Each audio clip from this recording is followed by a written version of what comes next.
Welcome back to the channel. दोस्तों, आज के वीडियो में हम लोग एक और मद्रास हाई कोर्ट के जजमेंट का एनालिसिस करेंगे, जिस पे डिपार्टमेंट ने आईटीसी क्लेम को रिजेक्ट कर दिया था ऑर्डर पास करके। उसके अगेंस्ट में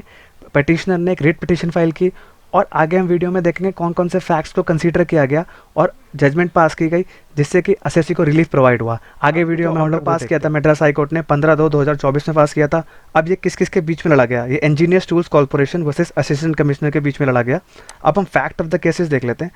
ये जो प्रेयर थी, यानी कि जो रिट पिटिशन फाइल की गई, वो article 226 of the constitution of India के दायरे में रह के फाइल की गई। और जो पिटिशनर था, उन्होंने क्या करा, उनकी जो गुहार थी 30/12/2023 को रिजेक्ट कर दी गई और ऑर्डर पास कर दिया गया उनके अगेंस्ट में कि भाई आपको आईटीसी डिनाई किया जाता है। अब जो पिटिशनर ने क्या करा, पिटिशनर ने जो क्या करा, वो एसएल एंड असेसमेंट ऑर्डर 30/12/2023 को by input tax credit availing by the petitioner was reverse, यानी कि आईटीसी क्या करा, पिटिशनर ने गुहार लगाई कि भाई हमारा ऑर्डर पास करके 30/12/2023 को आईटीसी को रिवर्स कर दिया गया ऑन द ग्राउंड्स। यानी कि कौन से ग्राउंड्स को कंसीडर किया गया कि भाई जो सप्लायर था उसने जीएसटीएन को टाइम पे तो फाइल किया था, लेकिन उनका जीएसटीएन कैंसिल कर दिया गया रेट्रोस्पेक्टिव डेट से। अब रेट्रोस्पेक्टिव डेट मैंने आपको ऑलरेडी बताई थी कि एक साथ 2017 से भी डिपार्टमेंट कर देता था पहले, लेकिन उनके पास ऐसी पावर वो कुछ ग्राउंड्स को कंसीडर करके ही कर सकते हैं। अब नीचे आता है कि पिटिशनर ने क्या बोला कि भाई कि हमने जो गुड्स खरीदे हैं वो मेसर्स शिखर टेक्नोलॉजी से 17-18 में खरीदे थे, और उसके अगेंस्ट में मेरे पास टैक्स इनवॉइस भी है, ई वे बिल भी है, ट्रांसपोर्टेशन का डॉक्यूमेंट्स भी है, यानी कि ई वे बिल भी होगा, यानी कि उसके डॉक्यूमेंट्स भी होंगे, और पेमेंट का प्रूफ भी है जो कि बैंकिंग चैनल से होता है। अब आप यहाँ पे ध्यान दीजिएगा कि भाई अगर आपको ये इन केसेस को लड़ना है तो आपको क्या करना पड़ेगा, आपको जो पेमेंट होगी वो बैंकिंग चैनल के थ्रू ही करनी पड़ेगी। अगर पार्टली कैश और पार्टली बैंकिंग भी चलेगा, लेकिन अगर होल्डली कैश होगा तो वो उसको अब एज ए डॉक्यूमेंट्री एविडेंस नहीं मान सकते, क्योंकि आपके पास तो प्रूफ ऑफ पेमेंट होना चाहिए। तो ये क्या करेगा, इन्होंने पूरा का पूरा बैंकिंग चैनल के थ्रू पेमेंट की, लेकिन सारे डॉक्यूमेंट्स को कंसीडर करने के बाद भी इन्होंने डिपार्टमेंट ने क्या किया कि भाई आईटीसी को रिवर्स करने के लिए बोला, और ये बोला कि भाई उनका जो सप्लायर का जो था जो जीएसटीएन था वो रेट्रोस्पेक्टिव डेट पे कैंसिल कर दिया गया। अब नीचे आता है लर्न काउंसिल क्या बोलता है। लर्न काउंसिल ने बोला of the petitioner invites that my attention to the operative portion the impugned order and point out the ITC was reverse exclusively on the ground that the GSTN of the messrs Shikhar technology was cancel with retrospective. मतलब मैं जो petitioner का जो वकील था, यानी कि जो लर्न काउंसिल था, उसने बोला कि भाई मैं आपके ये जो अटेंशन था उसको ड्रॉ करना चाहता हूँ कि भाई मेसर्स जो भी आईटीसी को डिनाई किया गया वो रेट्रोस्पेक्टिव डेट में आप नहीं कर सकते हैं, इसलिए मैं आपका ये अटेंशन ड्रॉ करना चाहता हूँ कि जो आईटीसी आप इस ग्राउंड पे डिनाई नहीं कर सकते हैं। अब नीचे था भाई जो लर्न काउंसिल गवर्नमेंट के थे, उन्होंने क्या करा कि भाई उन्होंने सबमिट की भाई कि भाई ये जो ट्रेडिंग होती है, यानी कि बिल्स की ट्रेडिंग होती है, इनवॉइस ई वे बिल, ये क्या करते हैं, फर्जी भी बनाए जा सकते हैं। तो डिपार्टमेंट का जो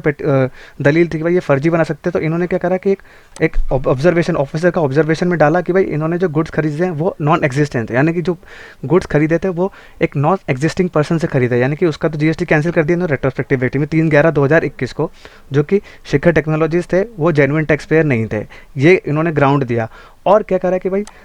जो इंजीनियर्स टूल्स प्राइवेट लिमिटेड ने क्या करा, सारे के जो प्रूफ थे उनकी पेमेंट इनवॉइस और वो सब कुछ था, उनको देने के बावजूद भी आईटीसी को इस बेसिस में रिजेक्ट किया गया कि भाई ये बोगस है। बोगस यानी कि जो पार्टी थी वो बोगस थी। उन्होंने क्या करा, ट्रेडिंग करके बिल लिया और आईटीसी को क्लेम करने के लिए उन्होंने ये बिल्स वगैरह लिए, और मतलब कि ये प्रूफ नहीं कर पाया कि जो party at the time of ITC जो ले रहा था उसके टाइम पे वो जो थे पार्टी एग्जिस्टेंस नहीं थी। तो दलील यही दी गई कि भाई आपको आईटीसी को डिनाई करना पड़ेगा इसी बेसिस में कि भाई पार्टी नॉन एग्जिस्टेंस थी। अब नीचे आता है कि भाई ये था कि भाई पिटिशनर ने बोला कि पिटिशनर का जो ग्राउंड था वो रिजेक्ट कर दिया गया, और जो मेसर्स टेक्नोलॉजीज थे उनका वो एग्जिस्टेंस प्रूफ नहीं कर पाए, तो इस वजह से क्या गया, ऑर्डर पास करके उन्होंने इसको आईटीसी को डिनाई कर दिया। अब पिटिशनर ने बोला कि भाई मैंने तो गुड्स खरीदे थे, मेरे पास तो सारे डॉक्यूमेंट्स ऑलरेडी हैं, मैंने तो सब कुछ आपको प्रूव कर दिया है, लेकिन जेन्युइनिटी आपको देखना है कि मैंने पहले पूरे टैक्स इनवॉइसेस भी दे दिए, ई वे बिल्स भी दे दिए, लॉरी की रिसिप्ट दे दिए, डिलीवरी चालान दे दिए, प्रूफ ऑफ द पेमेंट भी दे दिए, और आपको सब कुछ डॉक्यूमेंट देने के बाद डिपार्टमेंट ने क्या करा, सारी चीज़ें डिसरिगार्ड कर दी और उसको बेसिस में उन्होंने ऑर्डर पास कर दिया।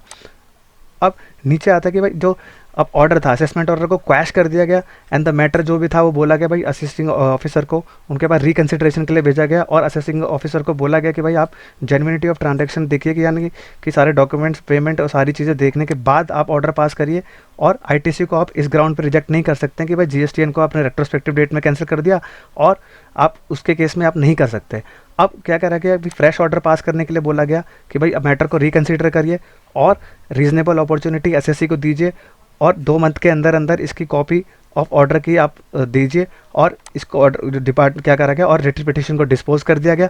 और इसमें कोई कॉस्ट नहीं लगी, जिससे कि भाई ये सारा केस क्लोज कर दिया गया। अब दोस्तों अगर आपका भी इस मैटर से रिलेटेड है कोई भी केस है तो आप ये जजमेंट को कोट करके अपने आप को रिलीफ प्रोवाइड कर सकते हैं, जिससे कि आपको बहुत ही रिलीफ मिलेगा। क्योंकि ये ऑर्डर जो होते हैं ये लोग ये सारे ये डिपार्टमेंट के दायरे के बाद यानी कि ये रिट पिटिशन के द्वारा हाई कोर्ट के द्वारा पास किए जाते हैं। तो अगर ये ऑर्डर अगर आपको डालना है तो आपको अपने पूरे फैक्ट ऑफ द केसेस को एग्जामिन करना पड़ेगा और उसके बेसिस पे आपको अपना पूरा का पूरा केस लॉ डाल के आपको रिलीफ मिल जाएगा। तो जो दोस्तों अगर ऐसे ही आपको जजमेंट्स देखने तो मेरे चैनल पे बहुत सारे हो रखे हैं, आप अगर चाहें तो उनका रेफरेंस लेके अपने केसेस को रिजॉल्व कर सकते हैं। तो दोस्तों अगर ये वीडियो इन्फॉर्मेटिव लगा हो तो चैनल को लाइक, सब्सक्राइब और शेयर करिए और बेल आइकन भी प्रेस कर दीजिए, जिससे कि मैं आपके लिए ऐसे इंपॉर्टेंट जजमेंट्स लेके आता रहूँ और जिसका आप रेफरेंस लेके अपने आप को रिलीफ प्रोवाइड करवा लें। Thank you very much. और गाइस एक इंपॉर्टेंट इन्फॉर्मेशन और है, नियर फ्यूचर में टीडीएस, इनकम टैक्स, जीएसटी और टैली से रिलेटेड कोर्सेज लॉन्च करने जा रहा हूँ, जो कि बहुत ही रीजनेबल और बहुत ही आपको अफोर्डेबल प्राइजेस में अवेलेबल हो जाएंगे। Thank you.